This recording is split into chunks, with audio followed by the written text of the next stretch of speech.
And we're live, guys, here on the Wrestling Rewind, as my phone indicated, because I'm a professional. Uh, we have a lot to get through this week. This week, we have two cards to get through. Possibly one of the worst things I've ever seen, and TNA Wrestling had a show this week. So we're going to get into those. But before we get into it, Dave, how are you, sir?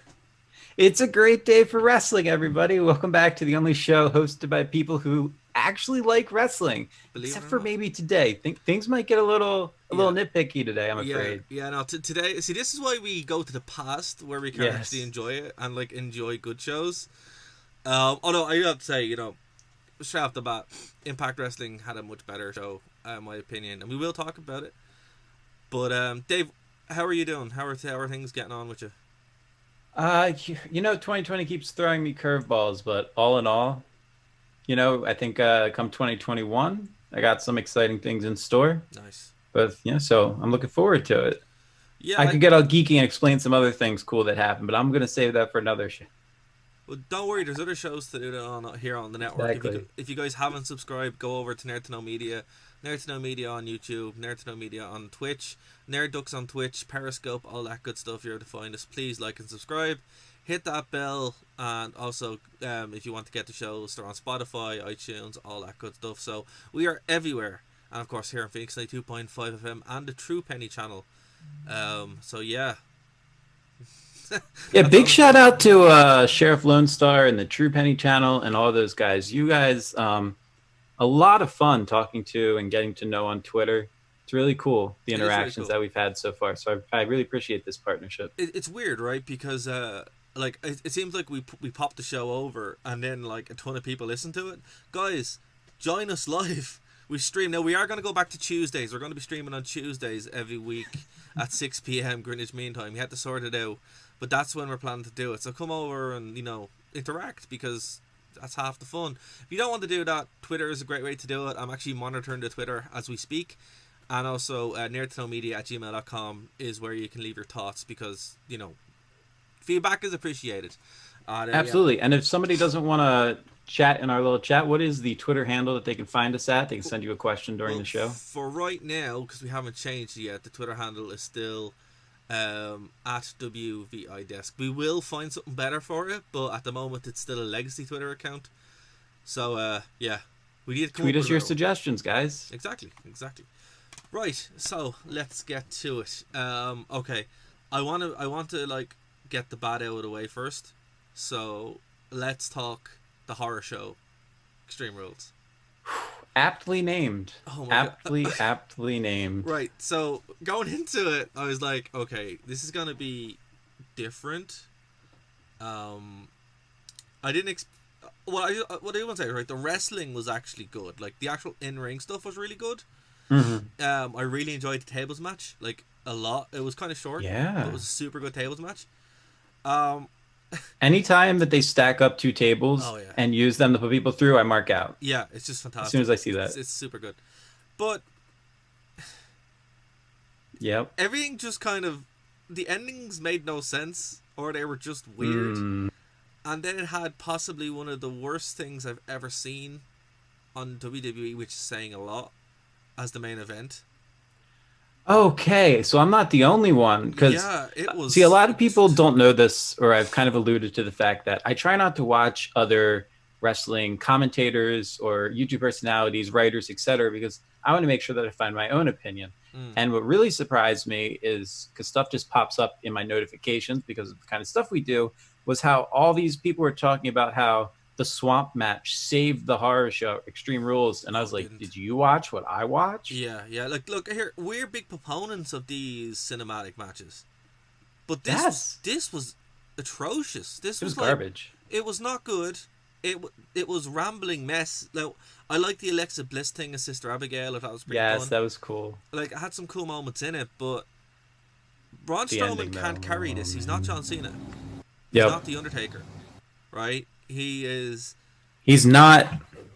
He's not Bray Wyatt, or he's not AJ Styles. Exactly. He's very one note as it is, and then you put him into somewhere where he has to actually like act. Oh, It was painful. it was bad. And it was very clear that they were trying to do. Well, this is what's even more confusing. Is at first I thought, okay, what they're going for is we're going to do a boneyard match, but it's going to be in a swamp, and maybe we'll do some of those hardy compound things. Like, that was my thought process going into it. I didn't expect it to be a D horror movie with just terrible effects, which terrible effects was the theme of the night. Yeah. Terrible effects. There's a reason for that, though. There's a reason for that. Okay, well, we'll get into that in a second, but let's start at the beginning of the card and just try and just plow our way through this, because there was good I want to talk about, and I don't want people coming in and saying, "Guy, these people said they like wrestling. What's going on?" We do. No, there just happened to be another show this week where we like wrestling. No, that's the thing. We did like wrestling. What we didn't like was when they moved away from wrestling and gave us something that was completely different. So look, Cesaro, Shinsuke Nakamura are your new SmackDown Tag Team Champions. Had a great match with the New Day. Absolutely highlight of the card. Fantastic. Really, really good. Great way to start the show. They put on a great performance. I really liked it. It was a bit short, though. I would have liked it to go a little bit longer, but, it was what it was. I was surprised they gave them titles. Oh, I wasn't. Tables match is a really good way to protect them. If you're going to do a surprise swap, or if you're going to do something to change it up, a tables match is a great way to do it, because it's bad luck, right? It's bad luck or whatever. It's not as definitive as a pinfall, like you're going through a table. I agree with that. Yeah, I like, and the strength that Cesaro showed by lifting up Kofi. Oh man, I don't know if anybody saw or has watched the Broken Skull sessions, but one of the previews that they do for it on the network is Steve Austin asking Mark Henry a bunch of questions like, "Who's the strongest? Who's like the easiest to lift you? Who works out the hardest? Who, all these who's the pound for pound strongest guy in the WWE?" That kind of thing. And his answer for nearly all of them was Cesaro. Yeah, Cesaro. Use him, man. Man, he deserves so much more, but I think Cesaro and Shinsuke Nakamura are a really good team. It's a team of two people who can't really talk that well together. You don't have to. They just work because their wrestling is amazing. Exactly. Bayley versus Nikki Cross. Now, I was disappointed in this. Me too. It was for the Women's SmackDown Championship. I love heel Bayley with Sasha Banks. I think it's great. But I also love Nikki Cross and Alexa Bliss. So these are my 4 favorite women in the WWE, probably in wrestling. And the match was very poor. And it wasn't poor because it was a bad match.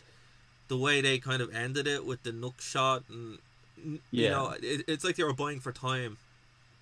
There's more something else. It was the commentary was very odd about it too, like saying, "Oh, it wasn't that obvious." It was like they couldn't figure out exactly where they wanted to call this match either, which struck me as very peculiar. What was weird about it is usually when they use the brass knucks, it's to the face, which makes sense. But they hit her in the ribs, and then it was like, I know they went for the finish, but it was like, brass knucks hurt, but it felt very flat. It felt extremely flat, and that was something that really hurt this card overall.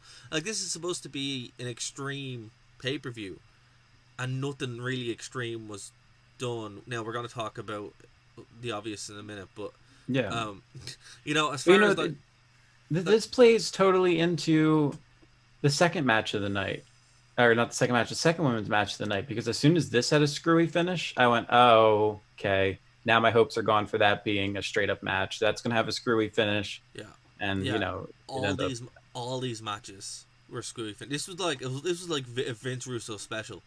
It was. And I'm not a guy that believes that you should judge a match by its ending. I do believe that you need to take everything into consideration. However, when your entire match is building up to that ending and that's the story you're telling, then I think it can be defined by that ending. There's two things. One, if there was a crowd here, a lot of this would probably be different. Agreed. And you can get away with some of it. But there's no crowd, so you're just left sitting there going, "What the hell was that?" Right? And I miss crowds. It's smart. But I'm saying when we go back and we watch stuff from the 2000s, 99, heck, even a year ago, it's just I'm starting to wear thin on how much wrestling I can tolerate. A motorcycle that goes by every time we do the show. That guy just shows up every week. He does all the time.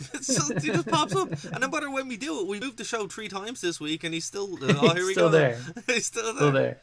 But yeah, whatever I was just saying, I stand by. Yeah, no, look, I agree with you, and this is one of the great things about doing the this format where we can look back, because you know it's not in a world that's kind of ruined. But with this, it's like it kind of goes to you know, to the belief that wrestling is important with its crowd. But when you look at this, it's like a lot of the bad stuff in this would have probably been patched over by having a crowd, but now it's just like, yeah, it's just poor. And this just shows it. Like MVP just declaring himself the US champion, interesting, but a Raw angle. And again, it was a Raw angle, and I expected somebody to come out. Anybody. I was like, anybody to come out, you know. But it's just like, yeah. Okay, can I fantasy book? We're allowed to fantasy book on this network, right? We are, but 1 second before you go. Okay. So in AEW, they say why such and such isn't there once they get the virus, right? Apollo Crews gets the virus, and it's like, oh, he's hurt from an attack that happened 2 weeks ago. It's like, this makes no sense. This is dumb as hell. Sorry, go on.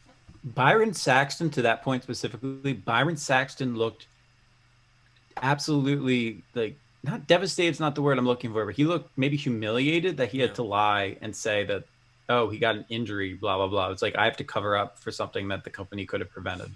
Allegedly, is what I'm saying. Not even that, but like, just be honest with the people. Just be like, listen, we know what's going on. At least now people are wearing masks, thank God, in the crowd. And it's like, just say, hey, he got the virus. Sorry. You know, instead of maybe they didn't want to be deplatformed. Yeah, but like, you know, AEW, to their credit, are just like, yeah, look, it just is what it is. Like, people aren't stupid. Like, I think Vince really doesn't want people to believe that the virus is a part of the WWE universe, despite the fact that the virus is not canon. Everybody, it's not canon, despite the fact that they're wearing masks now and there's like a handful of people, and it's just like, this is crazy. It's so ridiculous that just it blows your sense of disbelief, suspension of disbelief completely out of the water. Like, it does. But sorry, yeah, fantasy book away.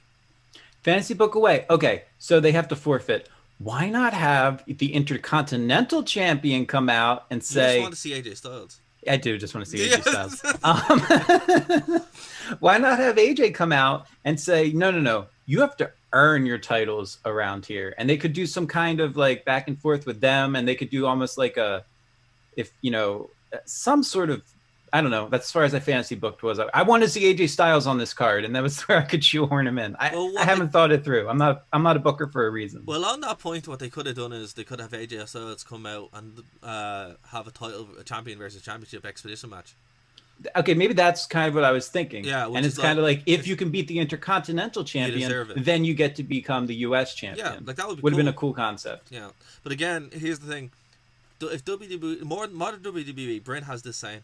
Actually, we came up with this theory. So, if something is fun and interesting, WWE won't do it. It can't be one fun and interesting. It has to be one or the other. So yeah, that's it. But ooh, that felt good. I got like you got the 10 years of shackles taken off of me where I wasn't able to fantasy book. That felt good for a moment. I don't see a problem in fantasy booking, to be honest with you. It's not a crime. That should be a t-shirt. No, fantasy booking isn't a crime. Fantasy booking isn't a crime. Oh, speaking of masks and merchandise, big announcement. I have ordered my AJ Styles face mask. I can't wait for it to come. I have an N95 mask that I wear, and it's absolutely hell because you can't breathe with it. No, they suck. I have to wear them for 6 to 8 hours every night. Oh man! They suck. They suck so bad. It's like, this is, you know. And we don't even get the KN95s. My company's cheap. Yeah, that's right. I know you don't listen to the show. My company's cheap, and they just buy us those little cloth things to put on. Like, it's a joke. It's a joke. Once so much chime in, the fact that Monster 95 chimes in, the fact that an AJ Styles mask exists is simply amazing. So we have maybe when it comes in the mail, maybe I'll wear it for a show, or have it up beside you. Oh, so yeah, I'll put it on like Drew. Where's Drew? Drew McIntyre. Drew McIntyre's there. Yeah, he's over there. Yeah. He's there somewhere. There's a great picture of Asuka down here too. By the way, if you're listening to the audio version and wondering what on earth is going on right now, you should check us out on YouTube or Twitch. By the way, before we get into it though, Kairi Sane is gone from the WWE, and it makes me really sad because I love Wait, Kairi what? Sane. I thought you just said they re-signed her and all this stuff. You were so happy. No, she's gone. She's moving back to Japan because she got married recently, so she wants to hang out with her husband. Oh. And I'm like, all right, that's Fair play. But they didn't like beat her or write her off. They actually gave her a pretty good send off. But I'm sad because I love Kairi Sane. She's like she's next to Asuka. She's like my favorite. Like, you know. Wait, a big anime head like you is really attached to the female wrestlers? I never would have guessed. Well, she's like my probably my favorite female performer on the Raw roster. So it's like awesome. That sucks. But Asuka is a close second. So at least there's Asuka. But it just sucks, man. It's like, why did Although look, fair play to her for getting married. She wants to go and spend time with her husband because she doesn't know if she'll be able to go back to Japan or anything like that. So I suppose you have to kind of do it in the climate. And WWE obviously are like happy enough, so I imagine she'd come back when all this blows over. I have to say, Becky Lynch as well probably made the right decision by getting out of Dodge and taking some time off. I mean, trust me, this is not the time when you want to mess around with stuff like that. Like not. The future is more important than the present. Definitely. But okay, speaking of Becky Lynch's husband, or they got married, yeah, didn't they? I think so. Seth Rollins and Rey Mysterio, right? So this was an eye for an eye match, and when I was watching it, I'm like, there's no way this is what it means. It can't be what it means. Oh, it was what it meant. It was what it meant. So the only way you can win is for one competitor to extract the eye of the opponent.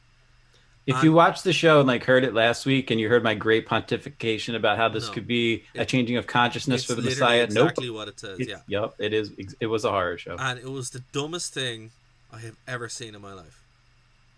I am.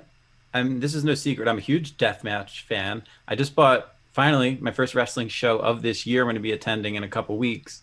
A 2-day deathmatch tournament that I can't wait to go to. And we might have the organizer on the show too. Yeah, let's promote things that we have. Well, actually, we have kind of set in stone, but yeah, we have let's promote things we've only set into. You have to book ahead. If you don't, this is what WWE don't do. That's why they're yeah. You got to book ahead. Give the tease. You have to let people know what's happening instead of just random stuff at the wall every week. Well, I guess to that point, next week's show, we're going to be reviewing King of the Ring 1998. Yes. And Mr. V, my old co-host for 3 years, will be joining us. So I'm really looking forward to that. Because that's the pay-per-view of the greatest lie ever told. The greatest lie ever told. Yeah. I know we've covered that match, we have not covered that match. Yeah, and First Blood. But we haven't covered that match in context with the rest of the show. So I'm going to be curious to see how it feels. Yeah. It's going to be fun. Besides, who doesn't want to keep talking about that match? Yeah, exactly. Right, so eye for an eye match, right? So it was your straightforward. Okay, right. It's a blood feud. This is why it made no sense. It's a blood feud, and it starts off with them doing flips and holds. And it's like, yeah, what? This is, bring out a little screwdriver or something. Try to shiv him, because it's like, it just doesn't make any sense. It's like if you're doing this, wrestle towards that kind of style instead of just, hey, we're going to do a wrestling match and then we're going to work some spots in, which is what it felt like. It was very paint by numbers. It was very paint by numbers. A very cool move though that I really enjoyed, and it was actually kind of ruined because they basically did the spot to like back to back, but it was Ray doing his slide out of the ring, and he turned that into almost like a Code Red power bomb into the barricade. I thought that was great. But then literally right before that, they had done a Hurricanrana into a power bomb into the barricade. And I was like, why aren't you mixing it up? It was just very oddly booked. And it was a standard Rey Mysterio match. And I say that as in like, with much respect. Oh yeah. It's like, look, Rey's great, but it was very much your move, my move. And then we go to the finish. Breaking a kendo stick to poke someone's eye out. That was cool. But also, again, there's other ways to do it. So look, I was looking for spoons. That's what I wanted to see. I don't know why they didn't do that. That would have been cool. Spoon the eye out, So apparently what happened was Rey Mysterio would have won this match if he had re-signed. He didn't re-sign, so that's why Seth run. So they shot it earlier in the day, so it wasn't live, which makes sense. And apparently they shot a much more gory CGI filled thing where they actually pulled the eye out, which is why Seth Rollins got sick. But Vince Yeah, said no. him throwing up bothered me more than seeing the fake eyeball. Yeah, I was like, that's really. Also, it was kind of like, why is he so freaked out and Dominic isn't screaming his head off that his dad is blind now? Like, because we miss a one eye, so it's like he seemed more upset about it than anyone else. You know, I don't know about you, but if you ever seen anyone Yeah. get injured in that way, you're like, oh man, this should freak Oh, out. Like, it either puts you into an absolute freak out or absolute shock, and yeah, Dominic was in neither of those neither of two. them. He was just like, hey, I'm on TV. It's like, Yeah, he honest. And first of all, you're gonna send like just a referee down to help things out. Where the where's the heck was medic? the whole medical team? Yeah, you know what they should have done? What they should have done is they should have had like a shot with like, and they would have done this in the Attitude Era because we've seen it, right?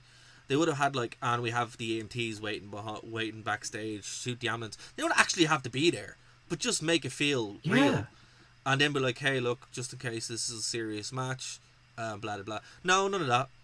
It was like none of that. And the way they did it, where it's like it was like a marble that popped out. It was just like, man, this is so lame. And then So not only lame. that, this wasn't just WrestleMania. Shout out, great YouTube channel. This wasn't just WrestleMania. This was also, what was the point?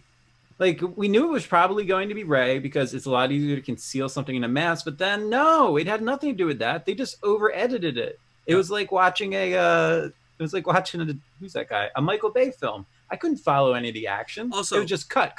No blood. Yeah. No blood. It's like, listen, if someone hit, I don't know if you ever broken your nose or ever got hit in the nose or anything like that, or hitting you. No, I'm an upstanding citizen, Dara. I would never be engaged in such activities. But stuff bleeds. If someone, I've never lost an eye, thank God, or seen anyone lose an eye, but that stuff would bleed like you wouldn't believe. Case in point, the ladder spot from a couple of years ago, where and it's just piss blood. That was Joey Mercury. That was Matt Hardy's idea, and it's one of the reasons that to this day, Paul London. Oh my gosh, I'm plugging all my favorite wrestlers. That Paul London has no respect for Matt Hardy because everybody in that match went to the hospital, including Jeff, at some point to check in on Joey Mercury, except for Matt Hardy. Wow. So there you go. Sorry guys, but those are the facts. Hashtag facts. But that's kind of it. It was a very disappointing 80-minute match that had some good spots in it. But what they should have done is they should have just done anything else. It's like a loser leaves town. That's a great. Just, what they should have done is literally anything else. Literally anything else. Just don't promise something. It's all about expectation, guys. If you set an expectation, you better deliver on it, or you're gonna be upset. And that's the problem. You promised blood here, you didn't deliver it. Like, it's just it's that's why people are upset. Like, it's not rocket science. And then Charlie in the back is quickly saying, well, the ocular nerve is still attached, he's going to be fine. Well, then what was the point? And the reason they did that was in case he comes back. So when he shows up, they're not like, what happened? Although to be fair, it's WWE, they'd probably just be like, but they could give him a Drago style mask instead, where the eyes are covered. Well, no. Yeah, I think that's him. Or like the eyes are covered, or like a Sin Cara style. No, because then it's like, how is he seeing? Well, I don't know if you're aware of this, but there was this great series called Daredevil. Yes. Yeah, no, it's just, I don't know, man. It was dumb. WWE, I don't know what drugs they were doing, but kind of. But you know what it did do, and I got to say this, it made people who don't pay attention to wrestling see something pop up in their news feed. This actually did make mainstream news because I got a text. No way. I did. Yeah, I got a text from my girlfriend who was like, "Is this what you're watching right now?" And I was like, "Yeah, but this isn't what I'm. This isn't. Don't judge us by this, man. Like, I swear to you, this is not what wrestling is like." No. By the way, I'm going to a deathmatch tournament in a couple weeks. I'm so jealous. So jealous. But okay, so then we had a screwy finish with Asuka and Sasha Banks. We had another screwy finish with Drew McIntyre. Good match, though. It was a good match. That's the worst part. It was a great match, but it was so screwy. Drew McIntyre and Dolph Ziggler started off as a screwy finish and continued that way, where the Extreme... So Ziggler could do whatever he wanted, but Drew... It was a singles match. It's like, what's the point? Like, what is the point, Gotta be honest, I skipped this match. I'm not even gonna pretend I watched it. You missed nothing. It was no consequence. And then Bray Wyatt versus Braun Strowman. As we said, the worst thing that I've seen in wrestling in about a decade. So, what are we to believe?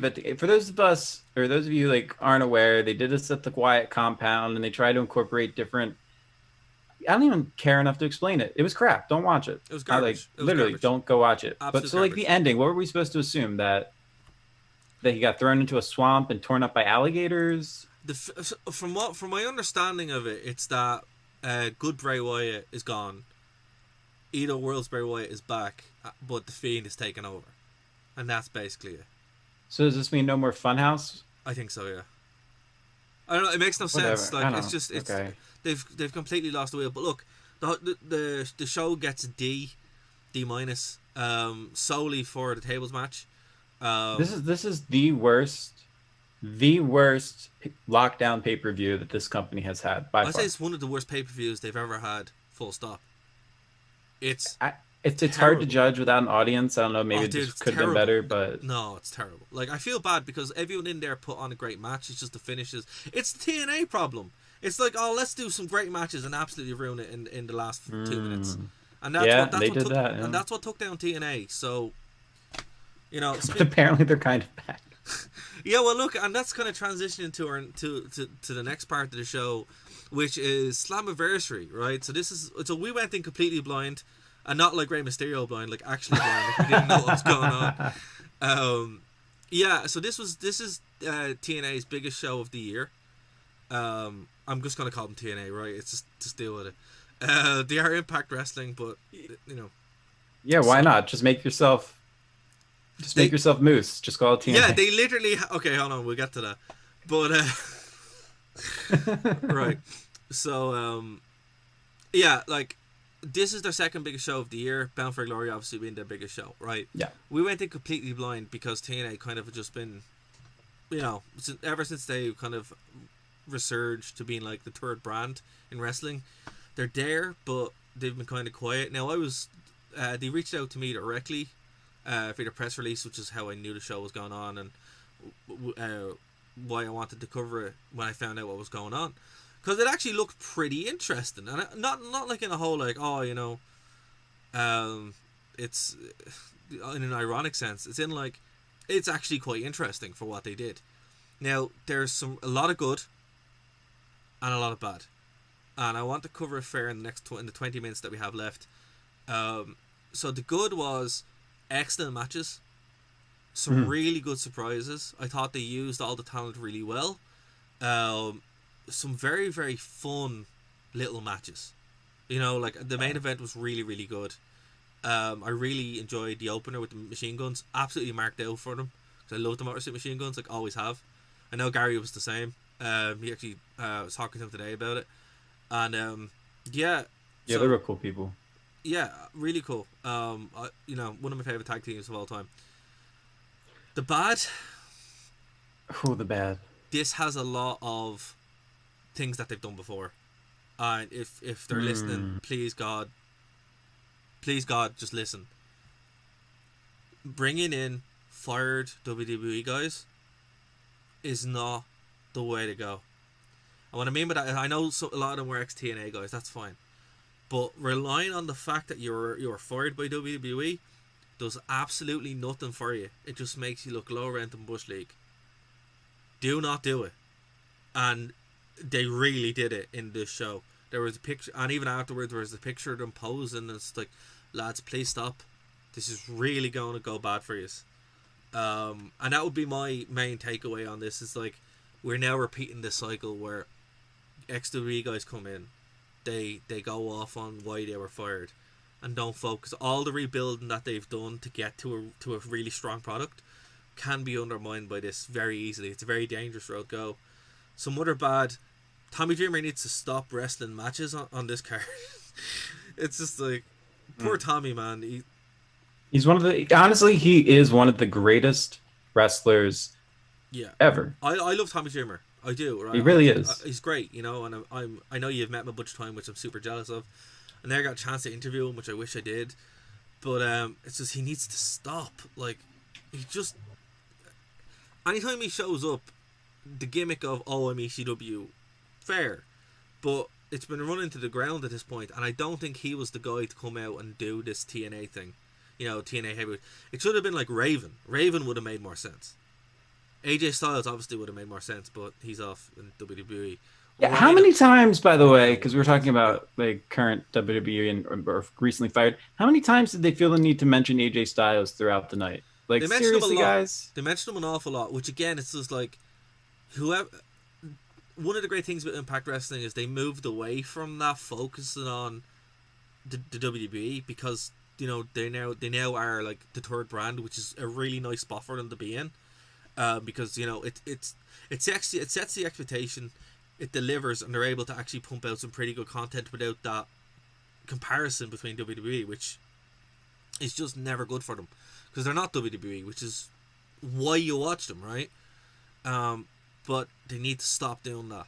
Whoever's pushing that, please stop, because that's only going to go one way, and it nearly killed the company 3 or 4 times. So that's my big fear now. My takeaway from this is, oh, here we go again. We're right back to. It's like it's like the definition of insanity is doing the same thing over and over again and expecting a different result. It's like they build this great product, bring in loads of WWE stars, lose sight of what they are, and then it falls to shit. And then they have to rebuild again, and it's like, why are you doing this? Dixie Carter, Vince Russo, Jeff Jarrett. It's been blamed everybody. Again, this is what I've said. With Impact Wrestling TNA, you can change the name all you want, but that mentality needs to stop. And it's obviously not with any of those people mentioned. It's just the mentality inside the company for some reason. So I don't know where it's coming from. I don't have a clue. It's the whole thing baffles me, and I just. This was a Ring of Honor-esque show, I would say. Yeah, but I think that's a really nice feel. Like I love the way they shot it. I love the presentation of it. It wasn't too high production, but it wasn't too low. It was a really nice. It was like Ring of Honor. It was like a high production ECW show. Where AEW feels like WCW. That's kind of what it feels like. The matches were really good. I thought the opener was phenomenal. One of the best match of the month for me actually was the Guns. Is that you with Chris Sabin? Oh no, there's some Alex Shelley for you. Alex Shelley. Also really jealous at the same time. I do have one with Chris Sabin as well, but. We're on Slammiversary now. I had to switch my pick. Yeah, thanks, Dave. Yeah, I just wanted people to see what it was before I go and block it and make it completely nonsensical. Well, no, if you move over a little bit, it's like he's there with you. It's like we have him on the podcast. Wait, if I move over a little bit further, it's like I'm doing the show with myself. What's going on, guys? I'm really feeling good about our audio listeners this week. And once someone chimes in, oh my gosh, it's Alex. Nice. Yep, he's awesome. I have to say, I love their new look. Their new look was great. It was like a combination of what they did with Red Dragon and the Guns. Yes. Super good. Super good. But that's your future again. Like, ironically, it's, their past, but kind of working that style with the Rascals was really cool. Started off the show really, really well. Kind of brought it back to what people expected TNA to be. Moose, I think, is a really good performer. Again, Tommy pulled a good match out of him, but it can only go so far, and it did nothing for either one of them. I really liked Kylie Ray. I think she's great. I'm glad you say that, because as you guys know, and we're going to need to go through and make a list at some point, because this is going to be like number 5 or number 6. David's Diva of the Week, and I'm only calling them Divas because the alliteration. She was my Diva of the Week. Oh, good choice. Absolutely. She was so good. Yes, and please understand that I use the word diva because A, that's what they called them when I grew up. Yep. Oh my gosh, that's the worst excuse to use anything ever. Let me change that. A, because it's alliteration. It's Dave's Diva. Dave's Divas. The 3 Ds. We had so far. We had Tori last week. We had I'm sure Alexa Bliss has been on there. Well, we had Casey Cat or something. Oh no, okay, yeah, I'm just saying. Dave, you have your boys and then you have your divas, so it's fine. It's okay. It's okay. But no, Kylie boys Ray, in the bag.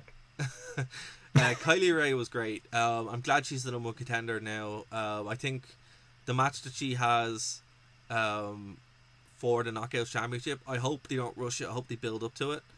So yeah, was what it was.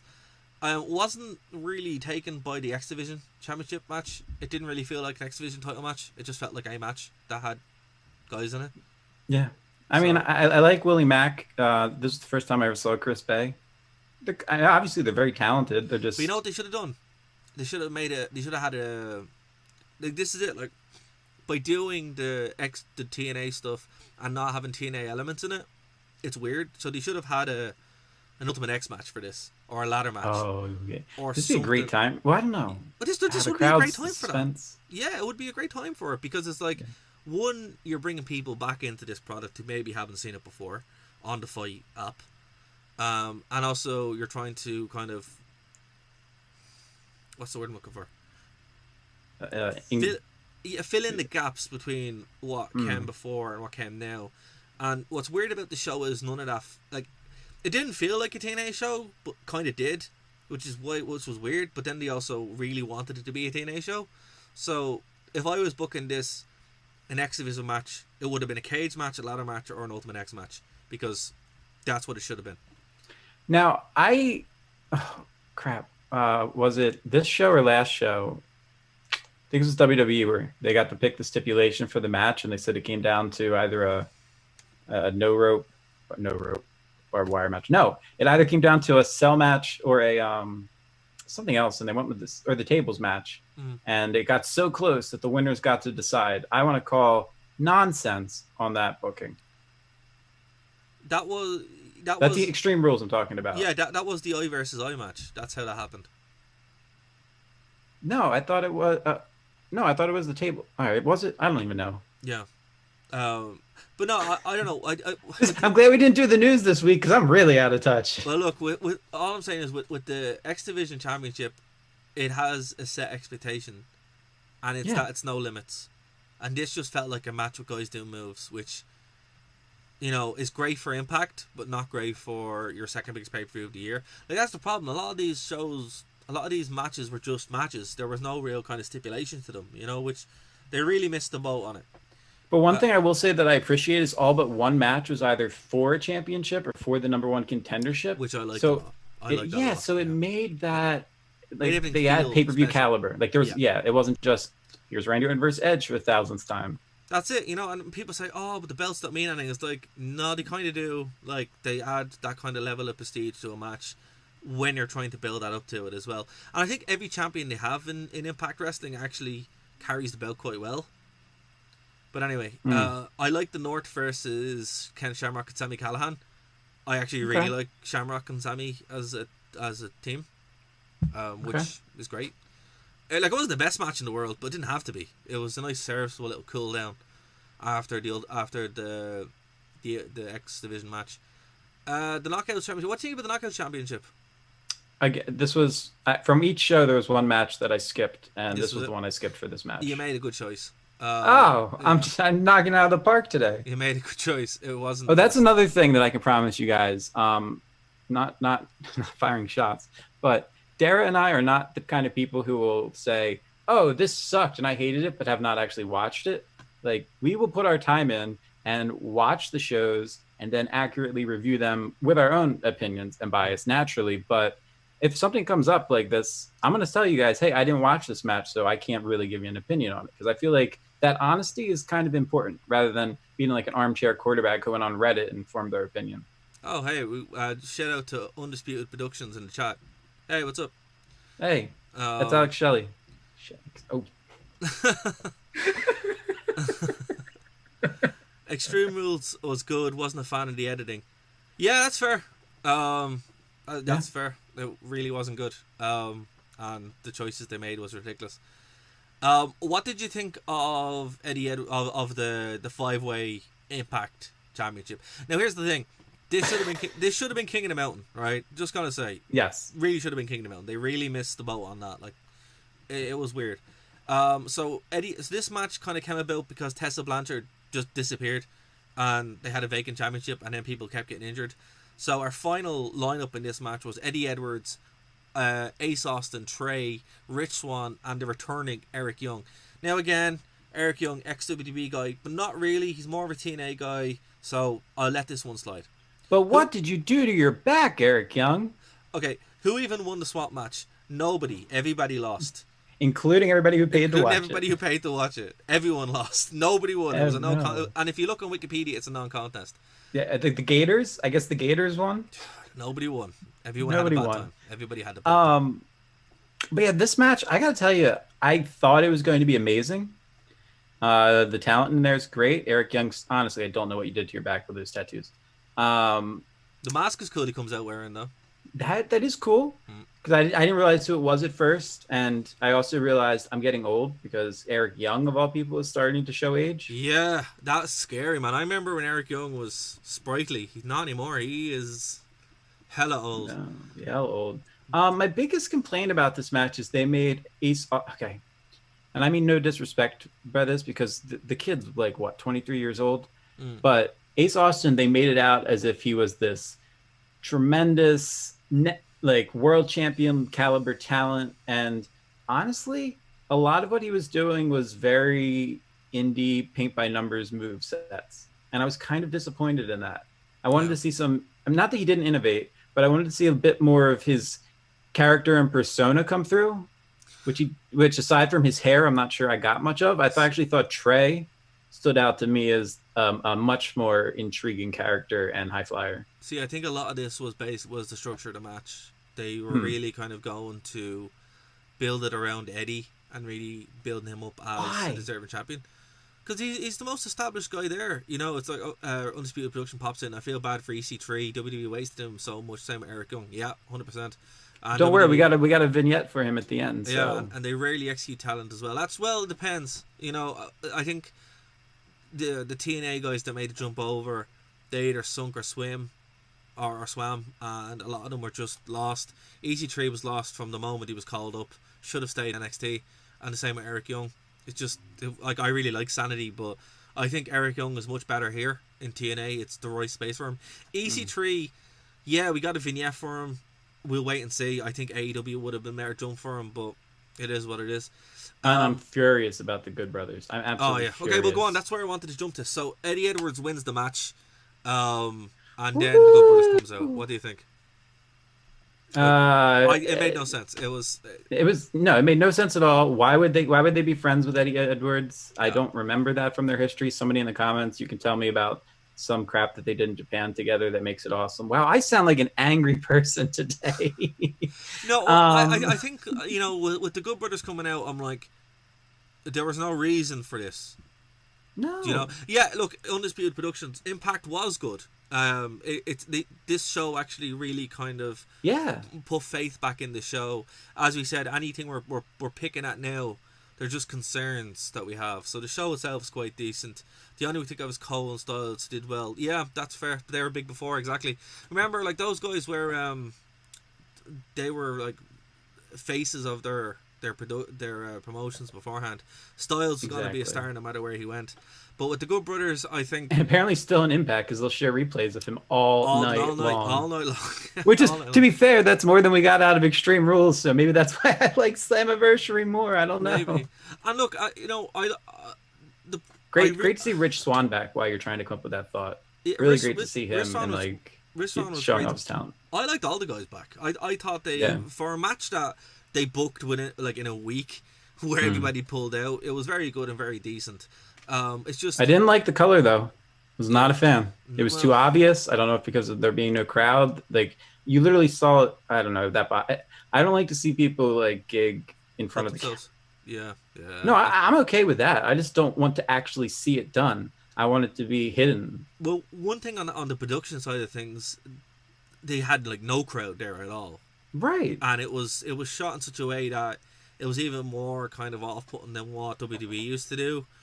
But with AEW, they've kind of done it better from the beginning. So maybe TNA take some pages out, or even pipe in crowd noise. I'd be okay with that.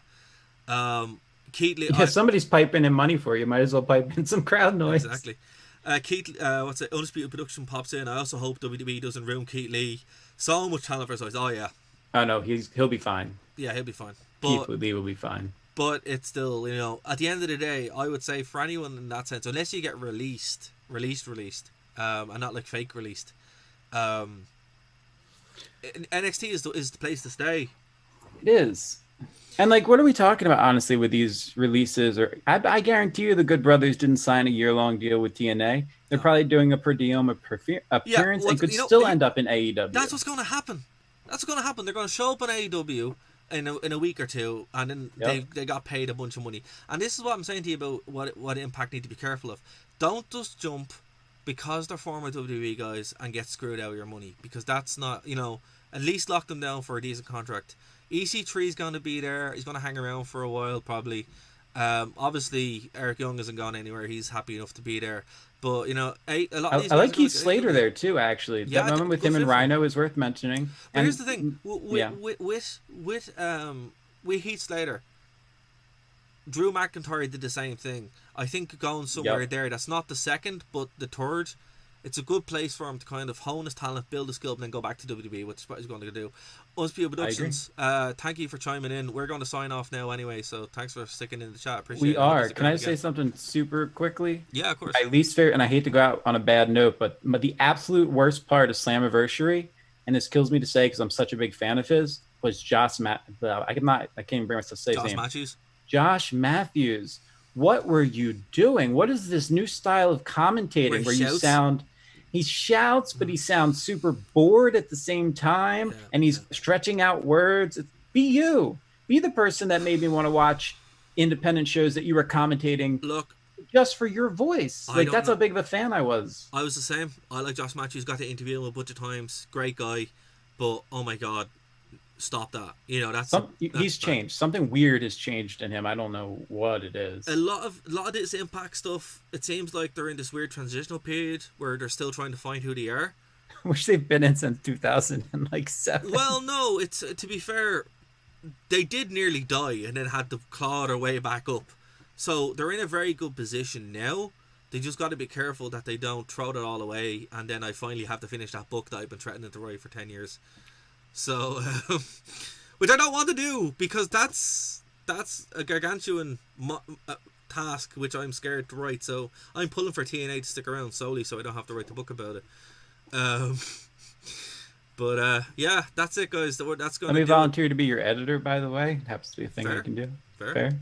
Yeah. That I'm going to hold you to that. But yeah, guys, please do. That's going to. I'll copyright out of that. Fair. So, guys, that's going to do it for this edition of The Rewind. Next week, we have look back at King of the Ring 1998 with Mr. Anthony Valvo, Mr. V, formerly of WrestleView. And, yeah, we have a bunch of shows here on the network, so if you guys like, hit subscribe, hit the bell. We're everywhere. Thanks for everyone who's in the chat. Remember, guys, if you chat, we will read it out because we appreciate it. And, of course, we'll be back on the True Penny channel, same time, every week. And, of course, Phoenix 92.5 FM. Bye, guys.